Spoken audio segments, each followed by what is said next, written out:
Cissé. Oh, it's fabulous! A strike to get you up off your seats.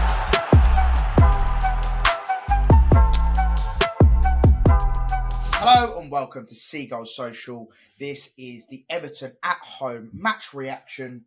And Jack, it was not a good day at the office after a fantastic little run we had in the cup competitions and of course the league.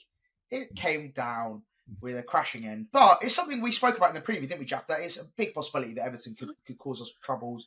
We sort of dissected the team and they had some threats. And to be fair to them, they came to the Amex, 10 men behind the ball, and they got a result. Like, you got to respect it. The way they set up absolutely frustrated us. And yeah, they got the result in the end, albeit a lot happened. It was quite a feisty, eventful game in the end after maybe a quiet half an hour to start with. And then it sort of sprung into life, I suppose. So yeah, Jack, what's your initial reaction of the result itself before we get into the nitty gritty of it? Well, I mean, if you couldn't see that one coming, then I think you're blind. Like, literally, it was so obvious that it's exactly what was going to happen. Like, we just won 3 in a row, come against a slightly resurgent Everton, who, look, as much as we can moan about the time wasting, we do it when we're in front. And look, when you're down the bottom and your main goal is to stay up, that's exactly what you have to do. And that put them, I think, 7 points clear of relegation as a result. So, that's what they want. They want wins in that way, and that's how they're going to do it. And they're not going to be particularly nice about it. So I don't always get this, I think the only thing that frustrates me is the head injury stuff. I mean, I think that's an epidemic throughout football. People faking head injuries. There's got to be a better way of dealing with head injuries than just stopping the game. And then any player can hold their head. There was a new rule that came in, didn't it? So I'm assuming that's why people are taking advantage of it. Yeah, but that's not to point the finger solely at Everton. I think every club has tried it so far this season. So let's not. I don't want to point it there. I mean, look, time wasting, but that's what it is. That's what it's like when you're down the bottom. So we've been there.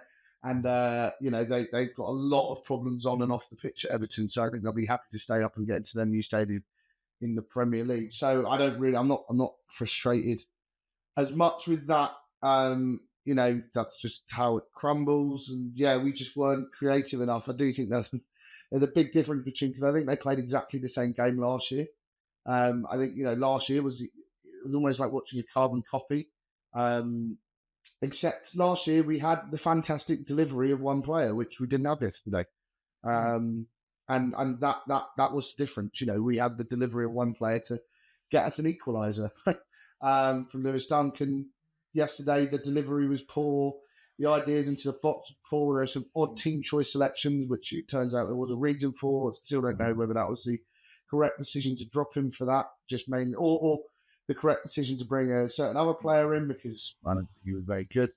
Let's talk about that team selection. Yeah. So I did want to start with the team selection. So of course, the big omission was Yankuba Minter, who obviously had a fantastic game before, and then got dropped, and everyone was wondering why has he been dropped. Now it's come out, it's been reported that he turned up late for the match day, and hence why he then got dropped for Brajan Gruda. So just for anyone who doesn't know and was a bit confused, apparently he arrived late and Fabian Hurstler sort of had to make an example. Now, I want to start on this.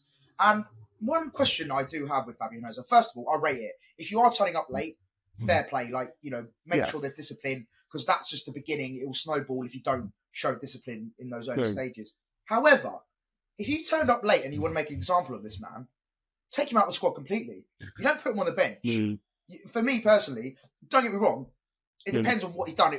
How bad the case is. Is he always late? Is he a repeat offender? All these kind of factors. I don't know. I'm not in training every day. I don't know these things. But if you really want to make a set example, I'm sorry, but putting him on the bench and then giving him game time, I don't think that's really saying you've been a naughty boy. I think that's sort of right, it's a bit of a slap on the wrist. You can come on. You can still come on because you're needed. I just think if you're going to make an example of someone or you're going to drop someone because of something, do it with full force. Don't sort of go. For me personally, it felt a bit half-hearted on that approach. But yeah, again, I don't know how serious the case was, and maybe it wasn't that serious. Hence why he's only put him on the bench and let him play the last half an hour as well. So, but yeah, what are your thoughts on the Yankuba Minter situation? A bit of a weird one. That I don't know. The only experience I've had just through non-league admining You know, did someone at Whitehall turn up late? Did they? Yeah. You know, players have turned up to Whitehall, but there's been like prior warning, so they haven't been dropped from the squad. If that makes sense, you know, they've said, "Oh, the traffic is just a nightmare getting here." You're not going to drop them out of the squad for that reason. So no, of course. So yeah, and I think it all depends on circumstance. Whether you say like it's a long running thing. I think it's a little bit frustrating because he's so high in confidence at the moment. So for me, yeah, a little bit disappointing. I worry that like there's not, you know, I think if that happened under De Zerbi, not to go back to De Zerbi, but you know, I think there needs to be a little bit more authority in that sense. Like, you know, if you know, De Zerbi would have probably screamed at him, but and maybe that's not the best way to deal with players, but. I don't know. I just felt. How do you reckon Ursula did it? Do you reckon he was just like really stern or like? Yeah, I don't know. I can't imagine him doing it. To be honest, I just think, you know, what have we done here to disrupt? Why the players even turning up late in the first place? So it's a little bit more concerning. I think it's quite disappointing as well that it hasn't been leaked by Ursula. It hasn't been. It's obviously been leaked by someone at the club, and I just don't see how that helps the adhesion of the whole squad. You know, someone in the first team area has mentioned to Naylor that he turned up late. And look, don't get me wrong, I just, you know, that could be an off the record chat, whatever. But, you know, a lot of people blaming Ursula for leaking it is a bit weird because he didn't, and the club had declined to comment on the situation at all. So that's a little bit disappointing because it'll definitely, you know, it can't be nice for the players. He'll be a bit embarrassed by the whole thing. So yeah, somebody's caused that. So that's a bit disappointing all round. It should just be dealt with internally. But I do just feel like that's completely messed up our game plan. Just messed us up completely. Like, you know, Gruder, I don't like singling out players. I just thought he was ineffective during yesterday, and it's been ineffective. I agree. And like, you know, and that's not his fault, I think. But you know, if you just have the first 10 minutes of Matoma on one wing, Minch on the other, running at them, they can't double up either side. They instead with just Matoma, you know, they had Jake O'Brien as centre back coming across and basically man marking him. Right, that fault. Yeah. And like I thought Jake O'Brien had a fantastic game, by the way. I was going to say, for me, he was man of the match. He absolutely locked up Matoma on a different level. But that was because he was given the opportunity to do so. He had a fullback. He didn't need to protect an area because they're playing this sort of, you know, 5 at the back, sort of 4 at the back, half and half, where he can just lock Matoma up because he hasn't got to the team doesn't have to shift over because they know if the ball's going out to Gruder, he's not going to do like a run at pace. They don't need to double up on him. So they can double up on Matoma and make what is our most effective player completely ineffective compared to last week. And yeah, they got the game plan spot on, but I do think we gave them an opportunity to walk into that game plan. You know, we put a winger out wide, and a weird one. Why is Rutter not starting? Maybe it's an injury management thing. I don't know, but you know, Rutter's had a superb week. He's capable of playing on the right wing. Why is he not starting there? I thought that was a baffling decision all round. To be honest, like, you know, I understand Kruger's got a lot of talent, and I'm sure he'll be a very good player in the future. But so far, he's proved absolutely not a lot, and he seems to be consistently getting starts, which I don't think is something, you know. March was omitted from the squad, which is apparently a muscle issue. Although he was with the first team when they walked off at the end of the game, so I don't know 100% what went on there. But, you know, it was just all a bit strange all round. And, yeah, I think the team selection really, really affected the game. We could have gone into that, like, you know, all guns blazing from Man United, and instead we decided to make it, we played slow, we played sluggish, you know. We need to... I don't know. I just thought it was a poor team selection, and it kind of set the tone for the entire game, really. Yeah, no. Yeah. That's what was frustrating is seeing, the likes of Minter. Obviously, I know we spoke about Minter, but Minter, Rutter not starting, and then Bradshaw and Gruder coming in, and like I agree with you, Jack. I think he's not, you know, set the world alight so far as an understatement. And also yesterday, he did defensively. I thought he was brilliant, but going forward, he just didn't offer anything, and that's what we lacked. You know, with Matoma being, like you said, Jack, having 2 men at him at all times, being ineffective, you need that right winger to step up and make an impact. And sadly he didn't, and hopefully that comes with time. You need that right winger to essentially drag men away from Matoma to allow 100%. Him to, and that's what worked so well with when we had March on Matoma and Zerbi, is that you had a very, very informed Sonny March who is sort of allowing the defence to drag, so open up Mitoma, or Mitoma would drag them away and he would run through. You've either got to, I just think you've got to have that ability. I don't think Bruno's a winger. I think he's more of an player who plays inside. Yeah. But the problem being that we have about 10 of those players to play that position, which is getting, you laugh, but it is like borderline ridiculous, the amount of talent we have in that number 10 role. I don't know. It's just, no, it's so true. How are we meant to balance the team at all?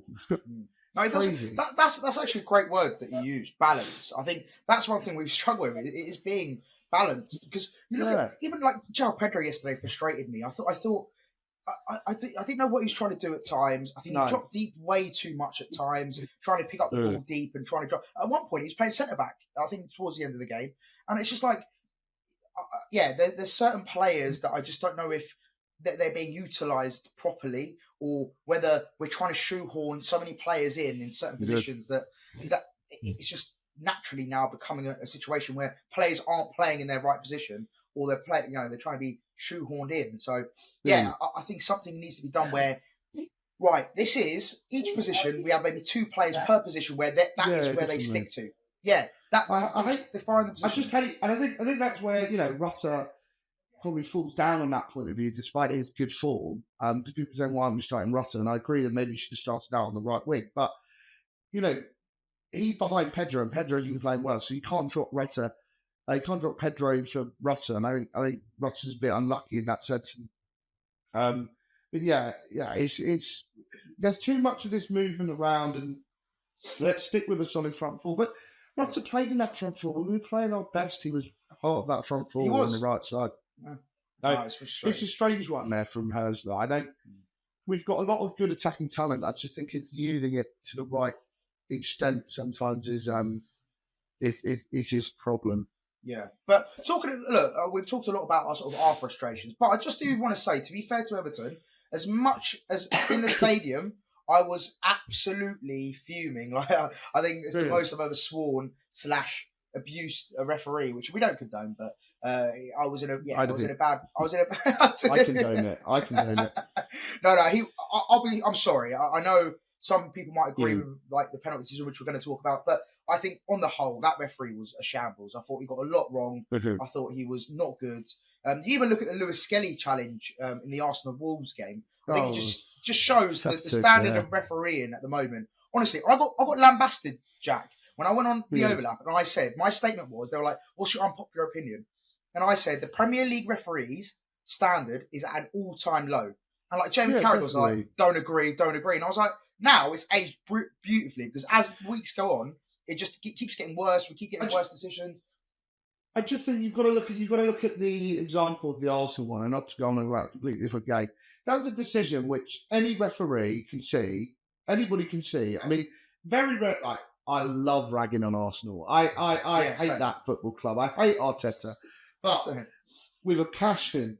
But for one, and this is even bizarrely just going to bring up my work group chat, fans of lots of different football clubs in there who I work with. And for once, we all agreed that's a wrong decision. So why the hell has it been given? It is just like a mental decision, that Lewis Skelly red card.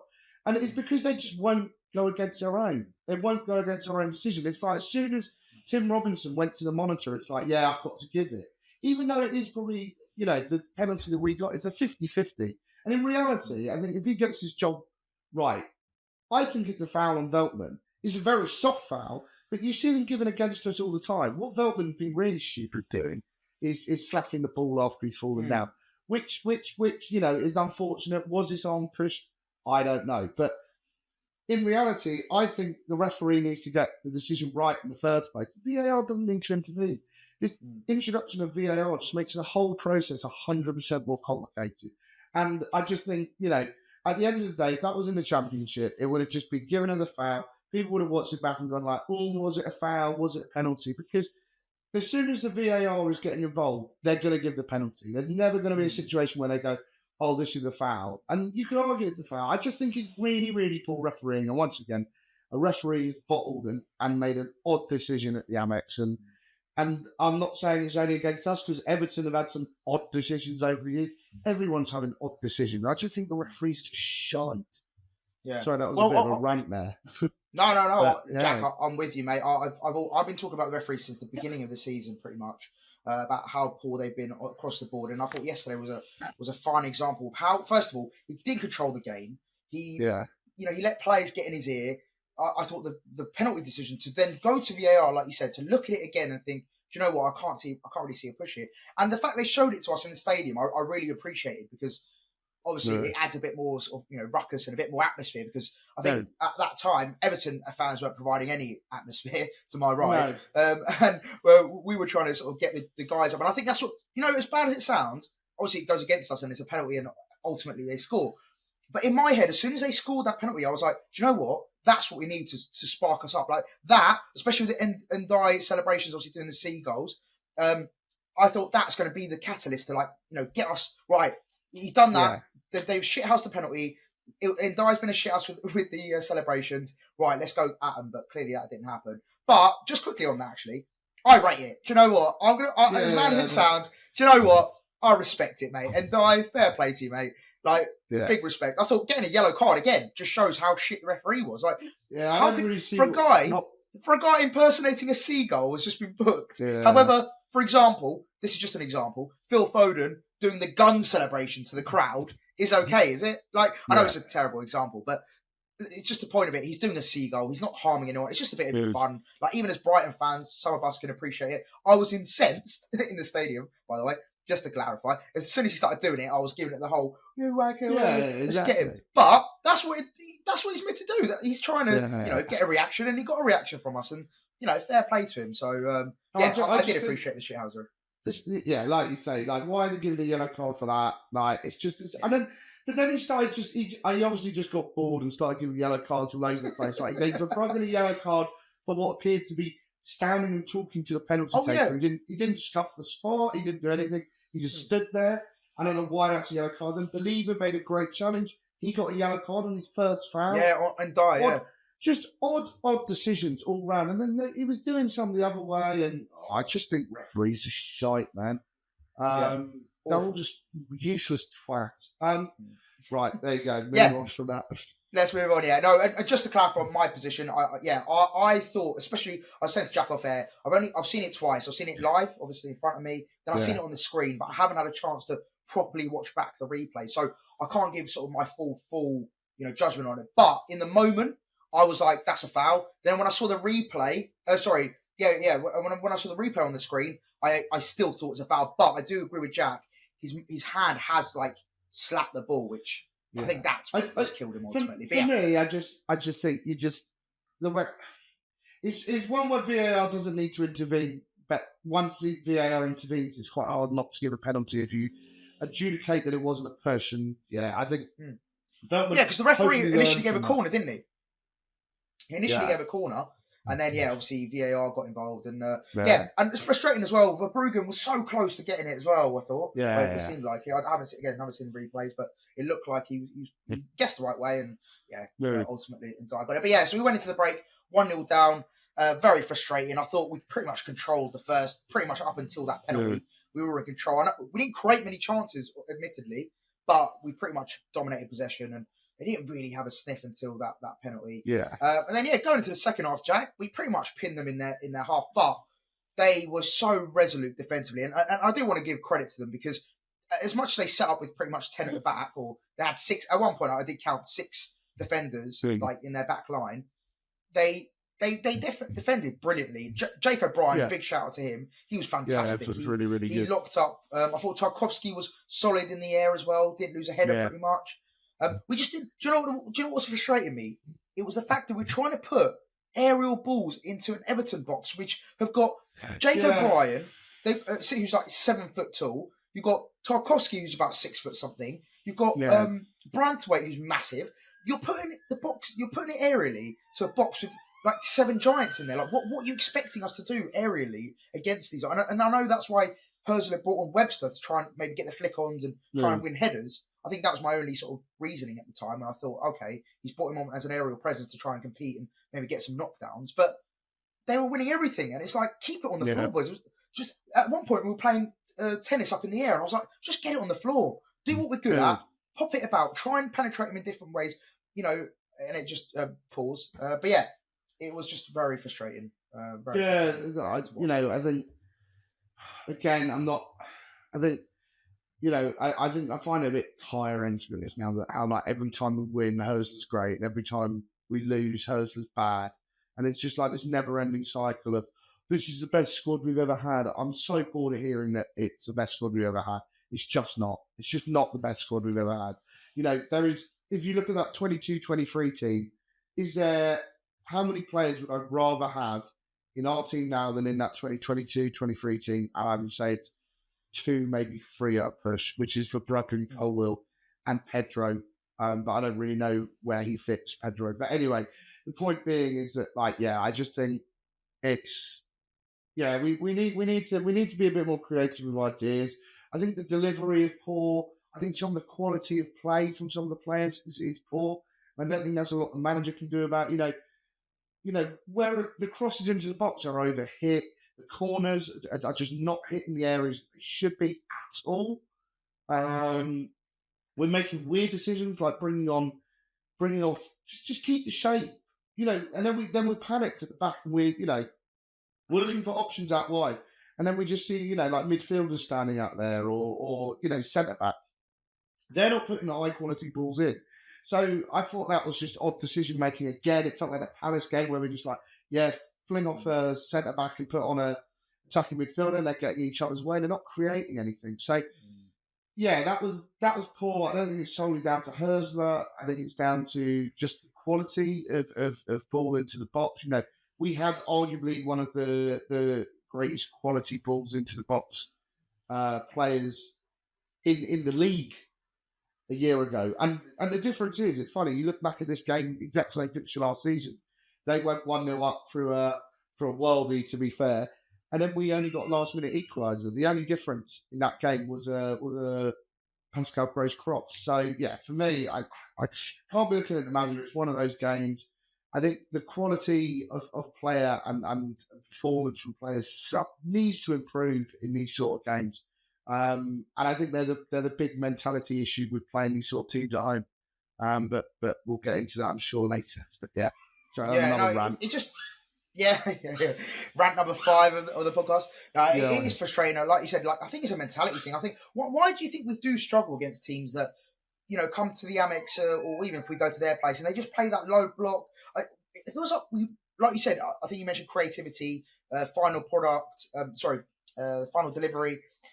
What is it? Do you think, if you could pinpoint something, what is it about those teams? Because we go to the likes, of those the teams that attack us. We like it. We do well against them because we're able to do it back to them. But whereas with the ones that just sit back, defend, drop deep, and sort of we struggle to beat them. And even Ipswich, there was times where I thought we're not going to score here, but then thankfully we ended up winning the game 2-0 and it was pretty comfortable on the whole. But there was periods where I thought, can we break this back line? Are we capable of doing that? And it's just, why do you think that is? What do you think is the main factor in your opinion? I think there's a massive mentality issue at the Amex, playing teams down the bottom. The pinpoint exactly what it is, I don't know. I think something maybe needs to be looked into. I think we've always had these problems at home, and the Potter when we did win at home for a whole calendar year, and that was also or we didn't, not a calendar year, however long we didn't win there for a year. 14 games or something. Yeah, something ridiculous like that. Or one win at home, which is behind closed doors in it a whole year. I think that's just I think we become almost arrogant as a fan base and a team when we play these teams. Oh yeah, we play nice football. We should be beating these, without realizing that was, that these teams are going to come and possibly play us off the park. There's no team in the Premier League which is that bad on quality, barring maybe a few. But we've got to mentally bring ourselves into the game that this won't be an easy game. And I hate using the term easy game because some people are like, oh yeah, that's an easy game, that's an easy game. And we always falter in an easy game. So what the reasoning for that is, I don't know. I think the atmosphere of these games is pretty dire, usually. Yeah. People aren't up for the game. We have a fan base at sometimes fickle, I think, to a certain extent. As soon as there's a misplaced pass, it's everybody's sighing and everything. So, yeah, I think we've got to encourage the players more, but also like far too many fans, and maybe the club to a certain extent play this game on paper, and we need to stop playing it on grass if we're going to beat these teams. I know that's like a perfect soundbite, but we're just going, well, we have the quality to win this game. You know, we have a really good squad. Yeah, but we don't have a game plan. We don't have the ability to do that. And whether that comes from the manager, because this isn't, as much as we can blame Ursula for, yesterday's loss, this issue with Everton seems to be in particular, but not so much Everton, teams down the bottom.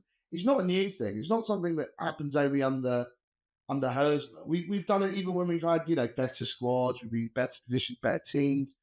We have always lost consistently or drawn with teams in the bottom three. Now, how we change that, I don't know. I think it has to be a mentality shift for these games from everybody at the club, not just the players on the pitch, but most importantly, the players on the pitch. I'm not saying the fans need to make the atmosphere better, and the atmosphere does play a part. You look at Luton when they got results last year, the atmosphere plays a massive part. You look at the games where we've done this year, like, done well, like Arsenal, City. The atmosphere's been really, really good for those games because we're up for it. So, yeah, I don't know. I think that the mentality shift needs to happen. But I don't know how that happens. I think we do have an air of arrogance about our team when we play these games. I think the players have an air of arrogance where they won't sort of accept that, this team is quite a lot, they just go, this team is worse enough. When in reality, if you look at that Everton team, there's a lot of quality in that team and a lot of defensive quality. And Pedro is undoubtedly a very, very talented player, but sometimes it's not going to come off. They're going to know your number. And it seems like when those situations happen, they just don't know how to deal with it. Oh, this player has my number.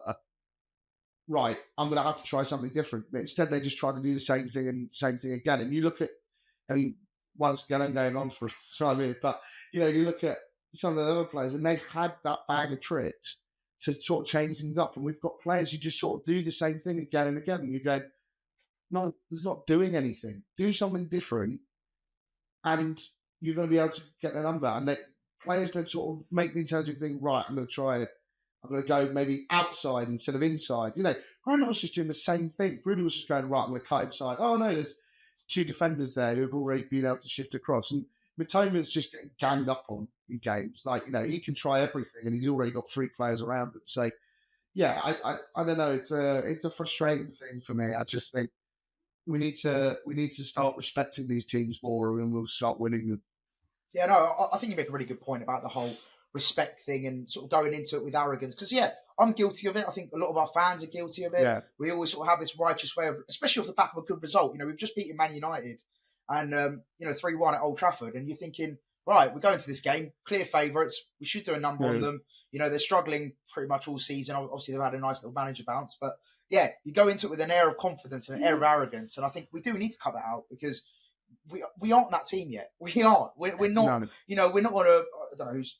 We're not Liverpool, for example. Liverpool absolutely running away with the league. We're not Liverpool. We're not going to go into games pretty much winning every single one or expected to win every single one. Yeah, of course we will have good 3 or 4 games where we'll go into a game favourite, but we can't expect that to be a given win. And I think Everton proved that yesterday. They absolutely defensively was absolutely solid, and we creatively, like you said, Jack, just did not create anything of note. No. I can't remember if we tested Pickford. One shot on target. We had one shot on target. Shambles. Embarrassing. Yeah. That's actually embarrassing to have one shot on target. At least test the keeper. They were down to 10 men for the last 10 minutes. I think a lot of people didn't notice because they'd done all their subs and Mangala was injured. So they're down to 10 men for the 10 minutes. And I was just like, lads, they're down to 10. Let's apply some pressure. And we just didn't. I think, and as well, like, you can blame the manager all you want, and I think some people have just decided that the manager is the problem. And I don't think the manager is the problem, but people are doing what they usually do when things aren't going their way, and they're focusing on one thing, which is the manager. And to be honest, there's a lot wrong, but nobody will sort of accept to look at any other option. I think if we bring in another manager, nothing's going to change. No, 100%. I think we'll regress. Yeah, I think we'll regress, and I think we're not having split systems. We've got players who, I think some of our summer signings have been at times a little bit. I don't know. I'm not seeing the £200 of investment, £200 million of investment. I'm not seeing it on the pitch. I'm not seeing the quality that should be getting. Hiring maybe a couple of players, and to be fair to Minter, he started coming to his own. I just that Minter thing killed the whole game early doors, and then it kind of set the tone for the whole afternoon. But Minter, Jorginho, they're very good. But it's definitely a strange one. I think there's so many things we can look at. I just think this season has been a bit of a mess all around. It bizarrely reminds me a lot of Chelsea's last couple of seasons, where we have just sort of messed around. That has been a bit chaotic. I just want to bring a point, Jack. You said it in the preview for the Everton preview. I remember you saying you were like, I hope Minter starts to get that consistency in the front four, just to have the same sort of front four week in, week out. And then lo and behold, literally, a couple of hours before kickoff, the lineups come up, and it's just not. And again, it's a different front four, and it's just, I think that's what it is. We're just lacking that. Like Ayari and Baleba, I like that partnership now. I do like that centre midfield partnership. That's great. Right. First two names on the team sheet alongside with Dunk. Then you look forward and you think, right, now keep it consistent with that front four. Just keep the consistent 11. Let them just get into their groove, and it just feels like every week there's one or two different omissions or something's gone wrong. And look, if Minter has been late and you've got to do some discipline, fair enough. Like, that's unavoidable. But when it is avoidable, please try and just stick to the same 11 or the same, especially after a good result against Man United.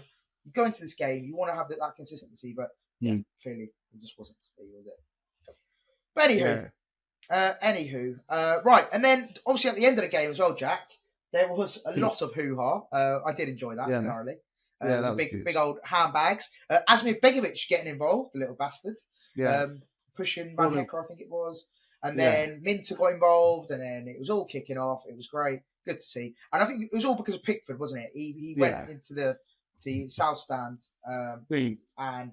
Not South Stand, North Stand, sorry. North Stand, North Stand. Gave it one of those. And then, because I didn't actually see it. So my mate next to me was like, he said he sprinted over to the North Stand, which I don't really know how that works physically because he's pretty close to it. Yeah. But he apparently he ran towards the North Stand and gave it one of those sort of fist pumps. And then it all kicked off. Van Heck and two of the other players started walking towards him. He was like, why have you done that? Welbeck, that was another player. He was like, why are you doing that? And then, then it all went off, which was, Pickford's a prat. I mean, he's a good player, but he's a fucking prat, isn't he? He knows what he's doing, doesn't he? Yeah, and I think he got booked for time wasting as well. I think the only thing I've noticed from it, I think James Tarkowski's quite lucky to not really get any repercussions from that whole thing. He grabbed Minter by the neck on his shirt and pulled him completely back. Was that why? Because I saw Minter like Scrappy Doo going like really fuming, and I was like, why is he so angry? And I didn't know why. I think Tarkowski's a little lucky on that, but that's just how shit else teams end the game. Like, they're going to do it, they're going to wind up. I think Pickford knows exactly what he's doing. He's a very talented goalkeeper on his day. Didn't really see anything that was particularly amazing from him at the weekend, man. But I didn't test him. He's a wind up. He's a wind-up merchant. That's what he does. No, and that's what you got to give him credit for. Pickford and Ndiaye absolutely riled us up like anything, and we were absolutely rattled by both of them. So fair play. Like, we talk about dark arts, we talk about Joel Veltman being such a shithouse. Mate, Everton know exactly what they're doing. Going down for injuries, taking their time to get up, getting the physio on, like. They just, do you know what they're brilliant at? They interrupted the flow of the game brilliantly at the time they needed to. When we started to pick up a little bit of momentum, it looked like we may be opening a few doors here and there, like not very closely, but we were starting to push towards it. And then they've just gone down with an injury. Mangala's gone down. Someone's gone down with a head injury. Like, they just were very good at interrupting the flow. And we could never really get into a solid flow of the game.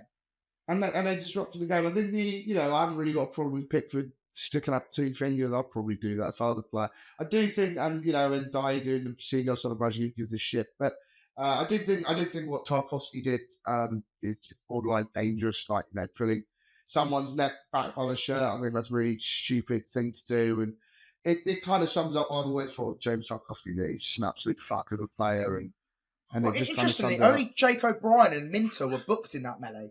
Interestingly, I know. And it was strange. it's a bit of a weird thing all round. I don't really know what happened. I mean, maybe I'll look back on that retrospectively, but I don't think it's enough for red card. I just remember last year James Tarkowski fouling. I just think he quit, to be honest. So, I just think there's a reason he made about 4 England appearances and was never seen again. So, they've got two far more talented centre backs in Bradthwaite and Jake O'Brien. So not to dwell on that, I think James Tarkowski the prick, but I do just think he's a prick.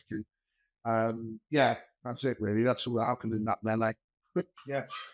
So if there's nothing else you want to cover on the game, I just want to quickly talk about Enciso going out on loan. Obviously, that was the big news. We haven't really covered it yet.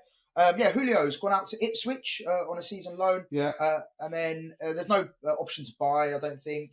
No. It's just a straight loan until the end of the season. So, Jack, obviously we've got now Diego Gomez coming in, sort of attacking midfielder. Obviously we've got, like you said, the number 10 spot. We've got so many players in that spot. So it felt like the right decision, really, didn't it, with Enciso? It does, to a certain extent. I'm just a little puzzled by it in that I think there's other options that could have gone out on loan, probably would have benefited more from a loan. If we are accepting that he doesn't want to sign a new deal and that's why we're moving him on, sell him. Why are we dicking around with a loan and then probably get less for him in the summer? And so it's a strange move and it's the correct move at the same time. I think it'll be good for him to get game time, and he got an assist yesterday, literally from a corner, but and almost got sent off his things as well. I saw that. He did like a kung fu kick, didn't he? He's quite lucky. Terrible challenge. So that was a bit strange, but I don't know. I'm a bit puzzled by some of our transfer activity at the moment. We brought in 3 very, very good young South American players who on their day are very good. Enciso, Facundo, and Barco. And they just seem to have been completely thrown by the wayside as soon as we start opening our Latin American Twitter account. It's a bit of a, it's not really relevant, but it's a bit strange. Like I'm fully behind. I respect what they've done for us in the transfer market, but I'm getting increasingly more puzzled at some of the transfer activity that we've been doing recently, and these sort of loans, and it looks like Barco isn't wanted anymore. Like, have the club just decided, we spent. So you're muted, Maz. Sorry, thanks, Jack. No, he was linked with Porto, wasn't he? I'm pretty sure. Yeah. Barco. Yeah. Am I looking at? Look, and I'm not. I feel like I'm picking on him a bit at the moment because I do think he'd benefit from a loan. But with sending out Enciso, Buonanotte, are they any worse than Gruder? Like. I fully agree with that. I think Gruder will be a very good player. He's got the minerals. He was like a little Jack Grealish at times, but he's not ready for this league in any way whatsoever. He's not. I'd love to see him prove it to me with an amazing free kick or a screamer or something, but he's not proving to me that he's got the physicality and ability to be playing at the highest level at the moment. Whereas Enciso, for example, on his day can look like he has got that ability. And the same with Buonanotte proving at Leicester. So for me, it's a bit of a weird thing all round. I don't know whether just Herzl wants bigger players and he doesn't like these sort of small South American players. But I go back to the delivery issue that I was saying about corners, crosses, whatever. Barco, the one good thing that I see from him is that he did have really, really good delivery. So when we're struggling to get crosses into the box, why are the players like him not being available in the squad? And, you've got a player like Diego Gomez coming in. Yesterday, we're 1-0 down, we're looking for a win. Perfect opportunity for him to come on and prove what he's got. Nowhere to be seen. So I was really interested as to why he wasn't even featured, considering, like you said, Jack, we were struggling to unlock that defence. Why not try something different? Again, I haven't seen enough of him to warrant be like, right, yeah, I know he's a really good player, get him on the pitch. But if you need something different, why not try him? Why not get him on it? He's physically, like you talk about in terms of size as well, he's much bigger than like a Gruder or because there was such a physical side Everton. I think we lack that physicality and that really struggle. We struggle with their physicality. And, the option would bring on is Andrew Webster as a striker. I mean, don't get me wrong, he's one of the taller players, but that's a bit of a weird old thing to be doing when you've got those options on the bench. And we've still got height in Dunk and or put Dunk or Van Heck up front. I don't know, but there's got to be, again, a better option than Adam Wedge up front. Was it? And I did send out a tweet. So I mean, we can go through a few of them now if you would like. But I did send out a tweet. Is there anything you would like us to discuss? And for me, just trying to find it now. This is going I can't find a bloody tweet now. Oh, here we go. Some people saying it a cry for help, which I thought was quite funny. That is interesting. I feel like in terms of, how managers sometimes do things out of protest. So they'll be like, right, the club aren't giving me what I want. I'm going to make a statement. Similar to how De Zerbi did at times as well. Didn't he? He done that a few times. When he started Mahoney and on fire away at, I can think of Potter bringing on Lacardia against Leeds. Everybody was pretty convinced that was a cry for help. Yeah. So we've had it in the past where managers do things for that. But I feel like with Herzl, he doesn't really have a leg to stand on because the guy spent 200 million in the summer. I don't think you could be like, oh, I've not been backed, because you have been backed. But he has been backed. Well, here we go. He has been backed. Yes, I agree. Fully agree. But here's the but. Has he been backed in the right areas? But who's deciding that though, Jack? Is it the upper echelons? This is the question which I think we all want to know. It all has become a bit of a mystery over the last few years who decides who we're going to buy. Now, under De Zerbi, we could argue that was the reason that he left, and was because he didn't like the way we did our transfers. He didn't get the players that he wanted. So that would indicate that the club make a lot of club signings. I think it's been referenced even in sort of the press that some of the signings we've made this year have been club signings.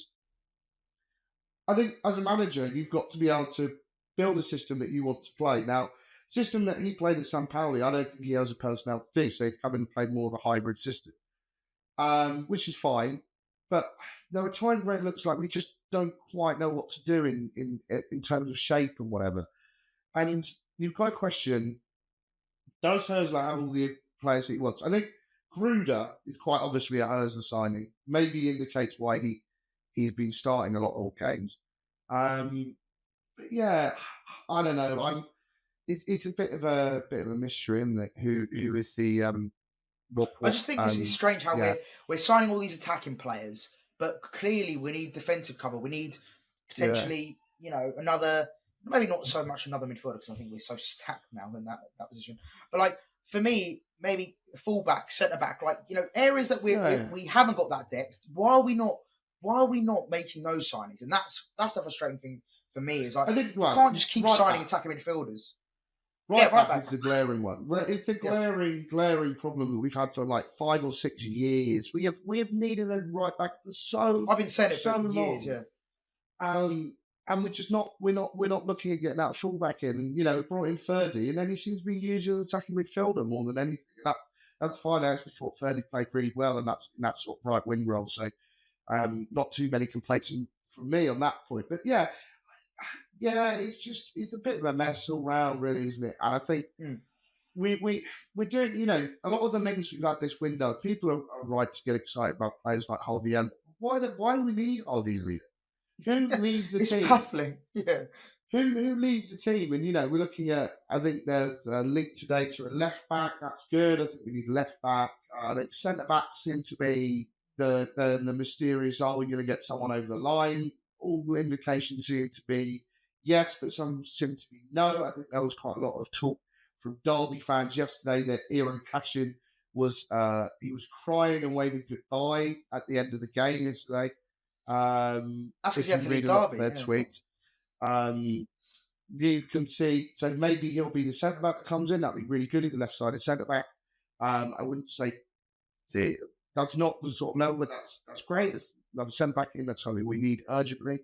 And then right backs, we haven't really had links. We've had I think we get linked Juan Peters every window, and that never ever comes off. So it's a bit of an odd one transfer strategy wise. I think it's, and look, I'm going to say it. It's all getting a bit Chelsea. It is. We're stockpiling. We're stockpiling, Jack, and I don't like it. I don't like it at all. But listen, we unfortunately my battery's about to go in my headphones, so we're gonna have to call it, sadly. But Jack, as per usual, mate, thank you so much for joining me. It's been great to chat to you. Get all my frustrations out. I had so much after that Everton game. I was like, Jack messaged last night going, tomorrow. I was like, yes, Jack, I am there. I need to get it all out of my system, and it was nice to get all that flushed out because it was a very frustrating game, very, very frustrating, and just you know, sums up sort of what we like at times. I do think it. I was going to say just quickly, I do think it's worth trying to look at this game before Maz's headphone and system dies. I do think we have to look at this game as a one-off, and we've had 2 great results recently. I'm not as frustrated at the result of this game as I have been at other results this season. It's a freak result, which always happens against these sort of teams, always happens against Everton. So, I weirdly go to the Forest game with a little bit of confidence next week because we're away, we're against the top side, they've just lost 5-0. Who knows what can happen? Yeah. No, 100%. I agree. I think we're going to the Forest game. Do you know what? They've had a really bad result. Obviously, it could go either way. They could then turn into prime Barcelona again and batter us. Or we could turn into prime Barcelona and batter them. So, let's see how it goes. We'll do a preview as well on that. Hopefully, Yakubu turns up on time and we'll be absolutely fine. And then we can keep the consistency. So, Yakubu Minter, get your alarm clock in. Get your alarm clock in. Get your iPhone alarms, whatever. Get some ringtones off iTunes or something if that still works. And then you'll be up. You'll be ready to go. Sorted. And apologies for not answering all your questions, but I think we covered quite a lot of the subjects throughout. Sorry there were some funny ones. We'll do a preview as well to Forest, and maybe we can shoehorn a few more in there. One thing I'd like to say, cool. very quick, is this was a question that came up. I do think the night contract's shit, and I would like to see the Jao Pesto pizza in other places than the East Lower. Amazing. What a great way especially to end the West show, Upper. Jack. Yeah, love that. Well, listen, as per usual, please like, comment, and subscribe if you're watching on YouTube. And if you're listening on Apple or Spotify, please do leave a review. We really do appreciate it. Thank you all so much for listening. Me and Jack were talking about the other day quickly. The amount of people from different countries that listen to this podcast is mind-blowing. So a massive shout out to everyone, literally every country around the world that listens to this podcast. It's insane. Some of the countries we read out, wasn't it, Jack? And like Mauritius and where was it? Like random places like Oman. And, some wild places. I really appreciate the support. All right, peace. We'll see you for the Forest preview.